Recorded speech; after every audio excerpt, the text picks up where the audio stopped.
live mga kabayan. Pasensya na lang yung sa aking forma mga kabayan. Umaatake talaga yung aking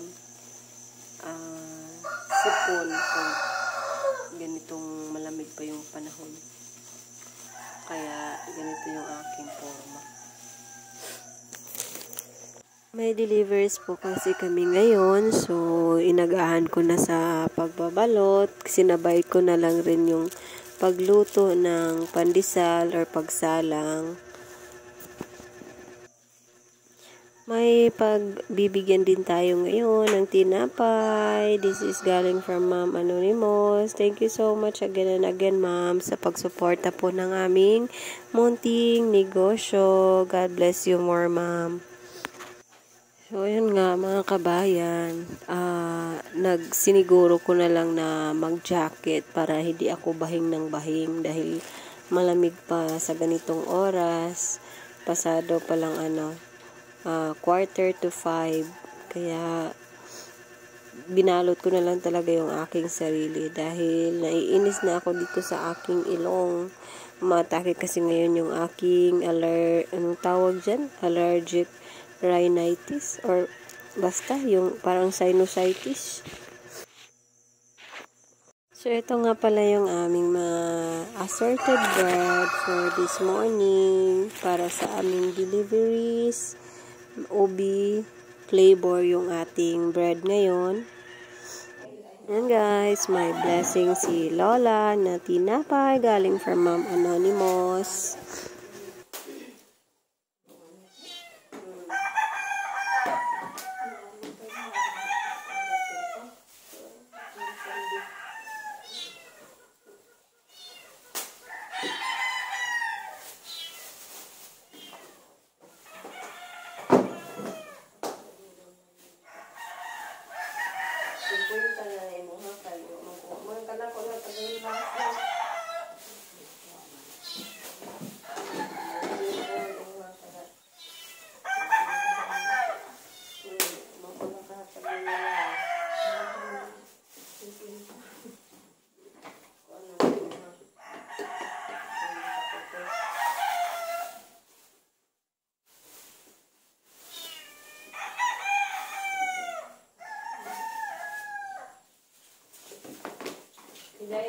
Maraming salamat guys sa binigay mo sa akin ng tinapay ng pang-snack namin.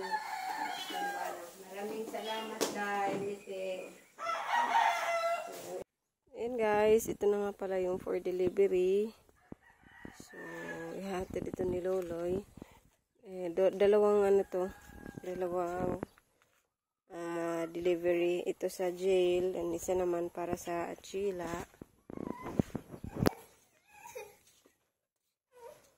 Ngayon ay dito naman tayo sa aking ginawang munting taniman ng mga gulay at magtatanim tayo ng kangkong tsaka talong na rin. Keep on watching lang everyone!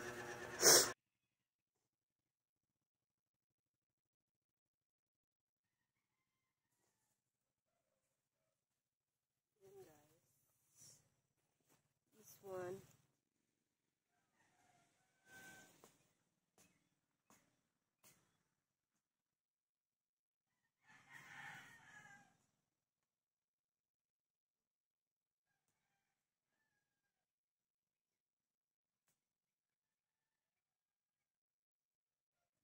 By the way mga kabayan, wala nga pala ngayon si Loloy. So we just want to share with you all na siya pala ay nag-enroll ng cookery sa TESDA.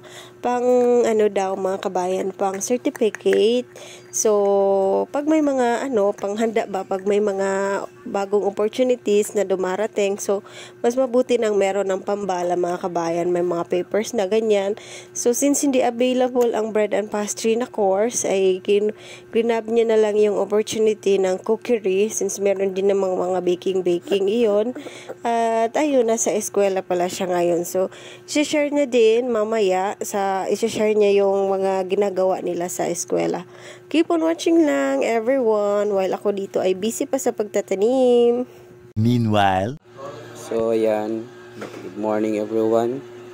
Start na siya mag-report Bawat isa kasi sa amin may dinidesign na report. So siya yung magre-report ngayon. Makinig muna tayo sa mga niya, i-report niya. So keep on watching lang everyone. Ang reporting is importante kaya para ma-learn nato ang different topics aning ato ang enroll. So dili siya urgent kaya nga naman dili man kita tanan available ba, di ba? Like para karon natin mga absent. So importante siya pero dili siya ingog kanang need you to attention ba. Then important and urgent. So masagot naman siya importante siya tas urgent pag yun. Like ato ang assessment.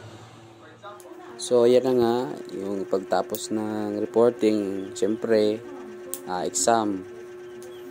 True or false lang naman yung for 1 to 10. Tapos yung test 2 is identification. So isip-isip muna tayo kung anong isasagot natin dyan.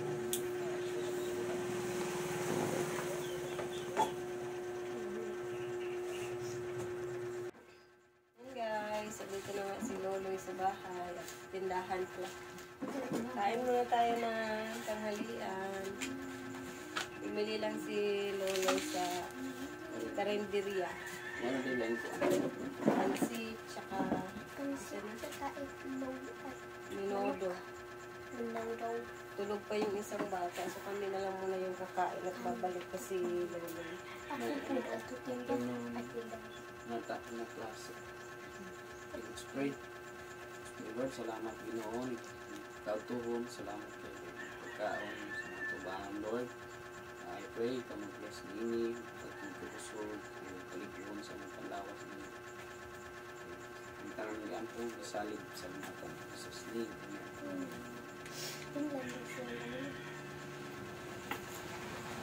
Okay. Nahurot itong buwan.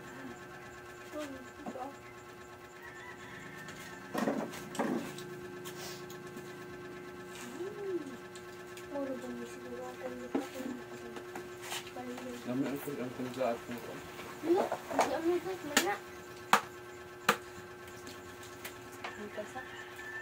Ano ba ang palitan na rin? Pambugan? Hindi po ba? Nagpas bigas? Ang bigas mo isang buwan.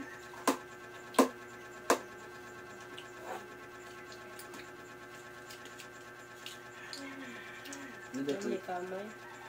Nada po i-drive din dito sa Pinsia. Nagpo-50 ang kalasisyon.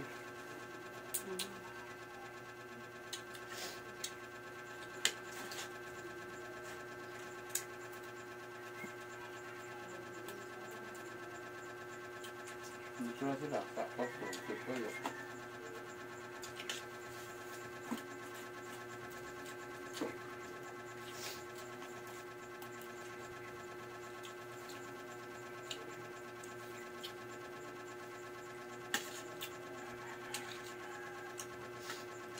A few moments later.